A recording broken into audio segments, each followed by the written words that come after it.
Welcome to Tenor Tech, where I solve the problems you didn't even know you had. You begin by confirming the exact motherboard model and BIOS version, so you download the right file. This prevents bricking. Once identified, download the official BIOS package and vendor updater, and check the file size and version match release notes.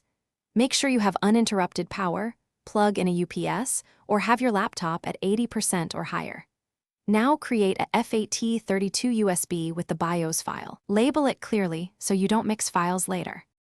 You now run the vendor flasher from the UEFI environment or the provided Windows utility depending on instructions.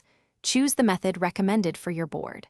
Once launched, load the BIOS file and verify the checksum shown against the downloaded value so you know the file is intact. When ready, select the flash option and confirm. This begins writing the new firmware. Make sure you avoid power loss or reboots during this phase, because interruption can leave the board unbootable. You finish by rebooting into the BIOS, then load optimized defaults to ensure stable base settings.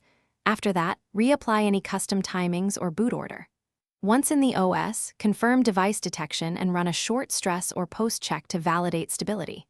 If the system won't boot, try the vendor's recovery. Use the BIOS flashback port, set the recovery jumper, or boot from the rescue USB containing the original firmware. If that fails, contact vendor support with your board ID. Thanks for watching. Subscribe to keep your life in tune.